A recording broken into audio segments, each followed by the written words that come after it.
Tonight, a CBN News special presentation, a conversation with Virginia's new Lieutenant Governor, Winsome Sears. Good evening, and thank you for joining us tonight. A unique look at a trailblazing woman of faith, Virginia's new Lieutenant Governor, Winsome Sears. A few days before taking office, she sat down with us for a wide-ranging conversation about life, faith, and her views on some of the most challenging issues of the day. I, Winsome Earl Sears, do solemnly swear. But first, the path that led to her historic election.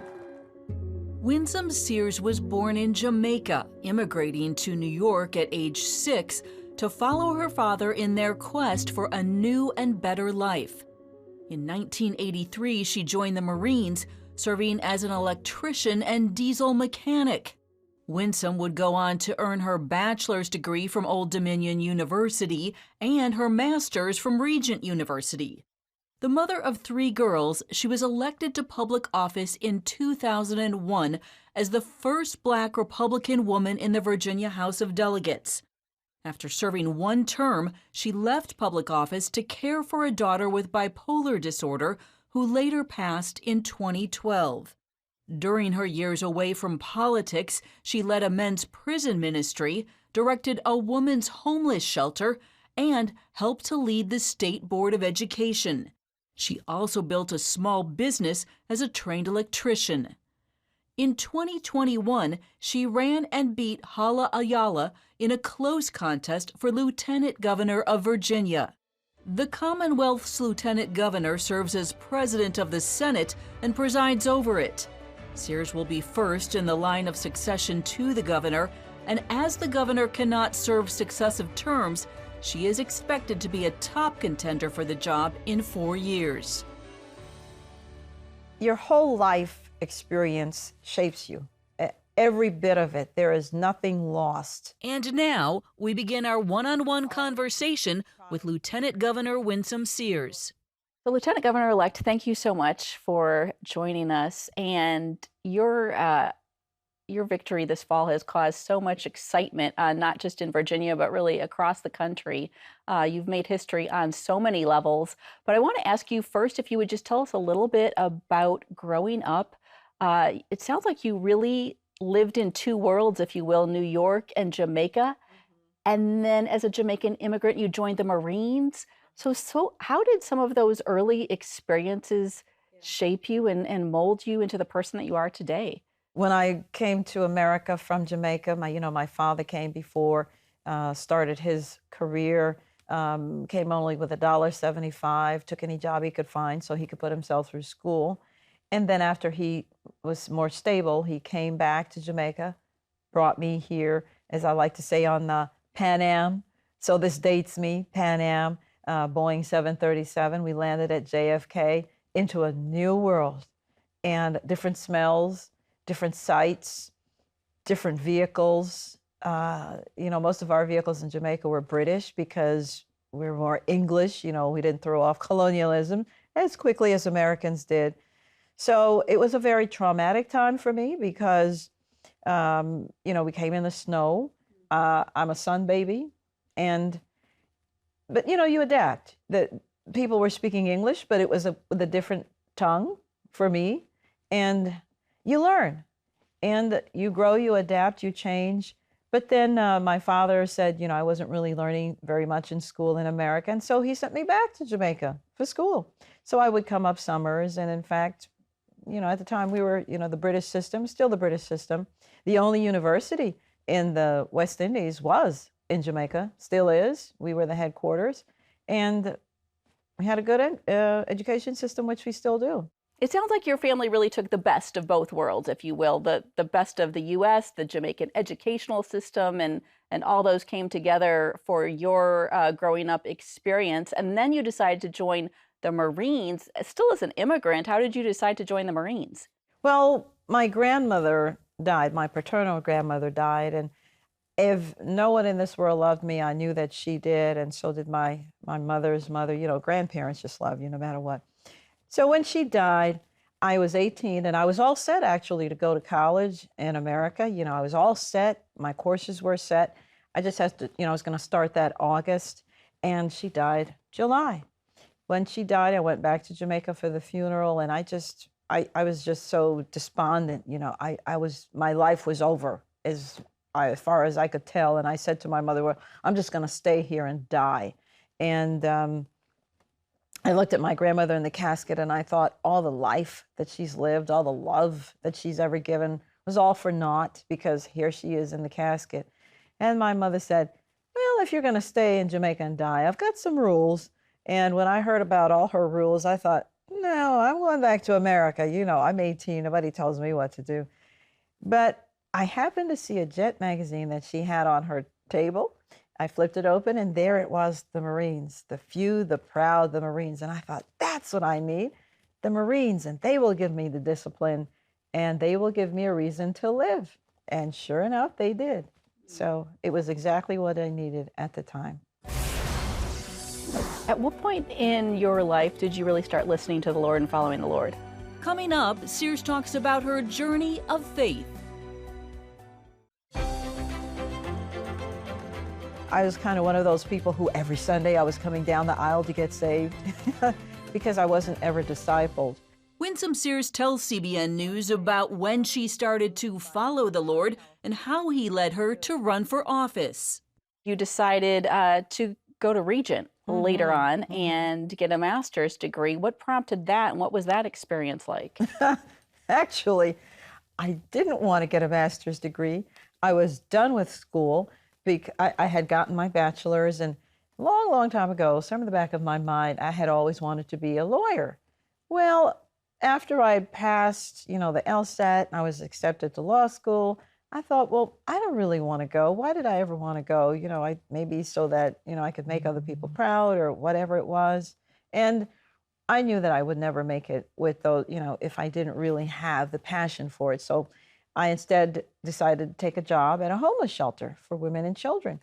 And while I was there, I went to some conference, and Regent happened to have a booth. So I went to the booth, and all the freebies, the free pen, the pencils, the rulers, the notepads, the cup, everything that I didn't need. And I felt so bad about it.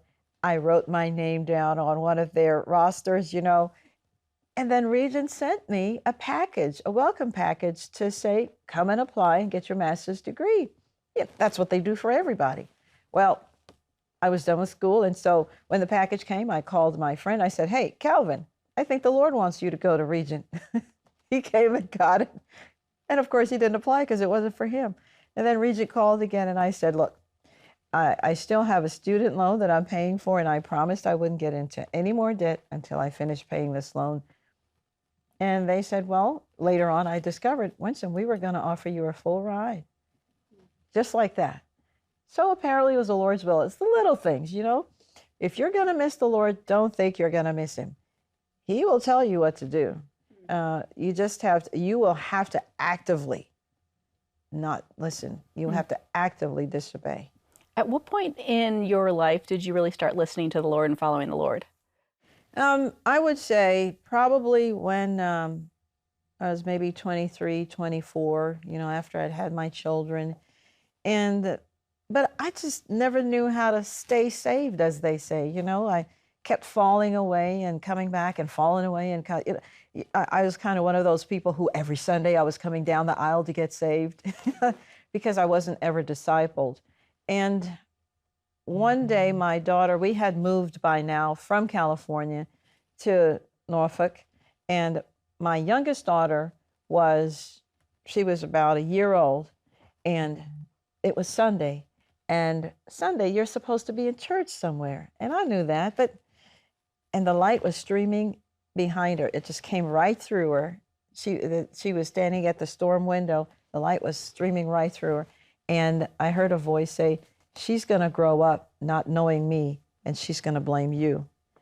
That was the Lord. And I said, no, she's not. And right then and there, I looked for a church, and I found the church, Calvary Revival, right here. And that's where I was discipled, and that's what started me in the path to me being the person I know now. You know now. Mm-hmm. Wow, that is great. Wow. Okay, want to fast forward then. and ask, you've decided in your life to run for political office a number of times. How is it that you've decided to enter the world of politics? Well, my grandmother, my paternal grandmother, again, I guess I better name her Valda. She was very heavily involved in politics in Jamaica. I remember she would listen to talk radio when I was 8 years old. I remember watching, and so we had talk radio a long time ago, and she was a precinct captain, you might call her, and we always talked politics in my home, and the cousins, they were involved in politics. It's just something Jamaicans love to do, love to talk about politics, and so. But I always thought I would be the person behind the politician. I would be the one writing the speeches. I was never going to be the candidate. I was always the one who would tell the candidate what to do. So I went to campaign manager school, not candidate school. But it turns out that, no, you're the one who was called. And so I was, asked to run for delegate. And I prayed about it, of course. And as a matter of fact, I was a Regent student at that time, 20 years ago. And Regent had a bus, and we got on the bus to go and choose the gubernatorial candidate that year. And I couldn't vote, but I brought my books with me because it was around the time of, exams. And so I got the call, prayed, and I ran. And of course, it was very difficult because I ran in a district that was 58% Black district, 62% Democrat overall.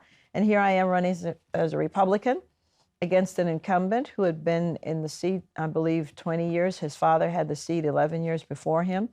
And how can you win? And no one would give me any money, and it was very hard, but, we did everything we could. We did a lot of praying, and we won. I say we because I couldn't have done it by myself. When I left politics, I was done with it. After a short stint as a lawmaker, Sears gave up on politics. That and more when we come back.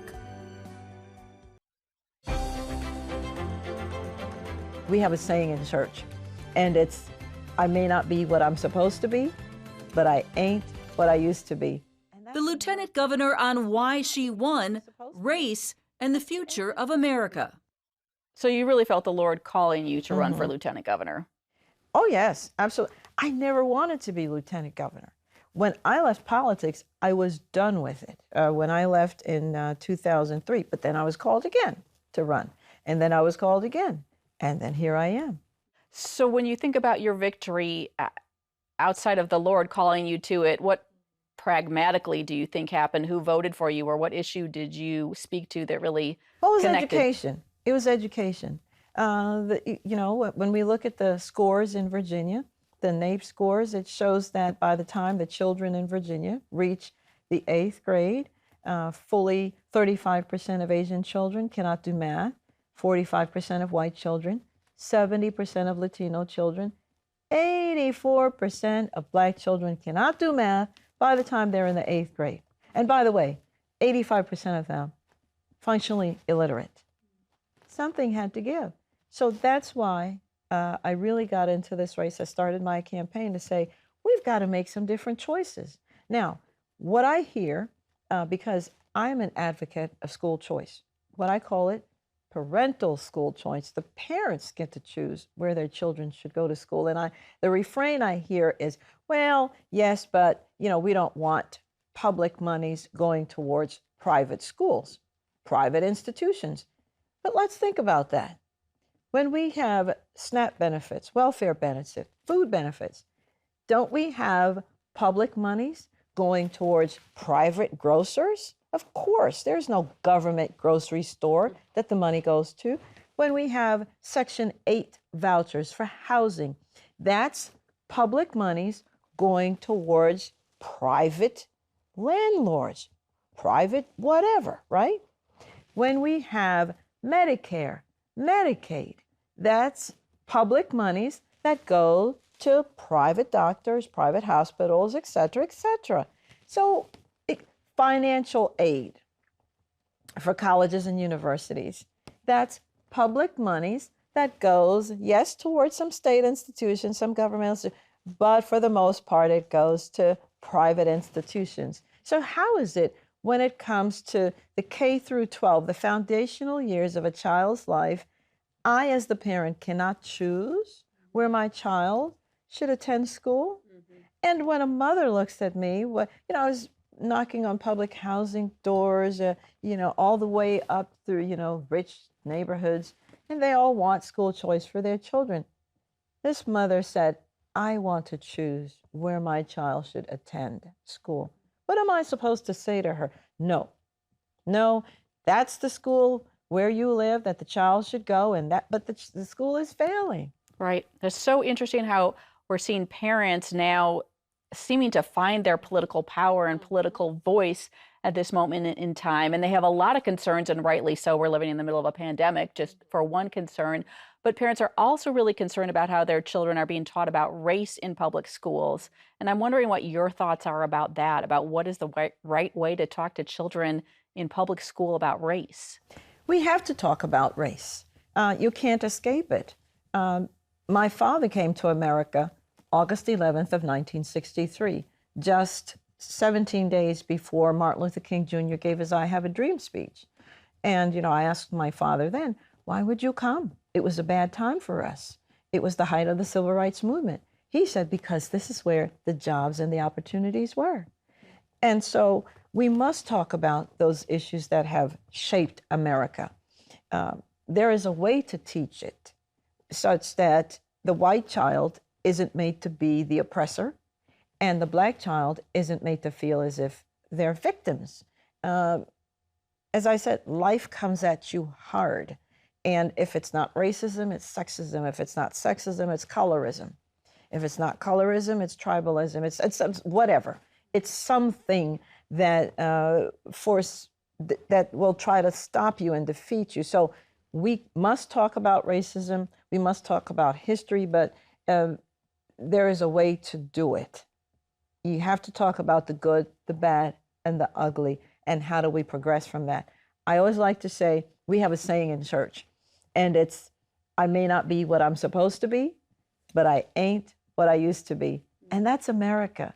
She may not be what she's supposed to be, but she ain't what she used to be. She's not 1963 when my father first came, and I'm proof of that. Here I sit, the lieutenant governor, about to be sworn in a few days as lieutenant governor of Virginia, the former capital of the Confederacy. You see, we can say certain things about America that she's former. Let's give God thanks for who we are now and who we're going to be. I look at you, and I don't know if you're Republican, Green Party, Reform Party, Constitutional Party, Democrat. I don't know what you are. But people look at me, and immediately they think, if they don't know me, Democrat. In our final segment, Sears talks diversity in politics, COVID, and how she gets through hard times. There's always something in your life that's going to try and trip you up. In our closing segment, Winsome Sears talks about personal hardship, plus her views on the toughest issues of the day. You have said, with respect to the Republican Party and attracting a diverse group to the Republican Party, that you are the strategy, that you look the strategy. How do you see welcoming groups to the Republican Party, to the GOP, that have not traditionally been a part of it? Well, here's the thing. So I look at you, and I don't know if you're Republican, Green Party, Reform Party, Constitutional Party, Democrat. I don't know what you are. But people look at me, and immediately they think, if they don't know me, Democrat. There's no political power in that. None at all. And so I want what you have. I want for people to say, we've got to come and win that person. You see, 50% of, let's say, the white population votes one way, and 50% of them votes the other way. Why can't it be the same for Black people, for Asian people, for Latino people? Let's just allow each other to be. And by the way, I'm not asking for permission because I'm an adult. I'm going to vote the way that I want to. I'm not going to vote the way that you want me to. This is America. We have liberties here. and we ought to be able to leave each other be. I keep hearing about tolerate, tolerate. Well, then tolerate my position. Instead, we don't find that. But you see, in Jamaica, and people who have come from other countries, they see that there are two-party systems, sometimes three, and people belong to whichever one that they want. Yeah. We can have that here too, and we will have that. I want to ask you about the pandemic right now too. How do you see government coming together with the public to really help try and exit us out of this time that we're living in? Here's the thing. When it comes to COVID, I don't think it's a matter of if you're going to get it. I think it's a matter of when. I think at some point, COVID is going to hit us all. And so we need to be prepared. Now, I have said that you ought to get the vaccine. Get the vaccine. Now, there is the issue about liberty. I don't think a waiter ought to be able to ask me if I'm vaccinated or not. I don't think so. We have something called the HIPAA laws. So how is it that suddenly you want to know about my medical records and I have to give you proof of that? We've got to be careful because, you see, once we set precedent for something like that, then it's not too long before now we want to know other things about your medical record. We want to maybe start looking into your DNA. We have that ability now. Maybe insurance companies will want to know what are the proclivities you have to certain diseases, you see. And it's that term we have called the slippery slope. We're not meant, I don't think, to have an easy life. I think life always comes at you, as I like to say, life comes at you hard. And there's always something in your life that's going to try and trip you up. And you just have to keep going. You keep going. You can't be 40 years old, for example, and say, my mother did this to me, or my father did this to me, or this person, that you keep going. You just keep pressing. You learn to overcome. Depending on the success of Sears and Governor Youngkin in office, many believe that 4 years from now, she will win the GOP nomination for governor, positioning her to potentially become not only Virginia's first Black female governor, but the first Black female executive of any state in the country. And that is it for this CBN News special presentation, a conversation with Winsome Sears. Remember that you can find more of our news programs on the CBN News Channel anytime or online with cbnnews.com. And also, you can tell us what you think about this special presentation by emailing us at newswatch@cbn.com or just talk to us on Facebook, Twitter, and Instagram. We hope that you will join us next time. Have a great day.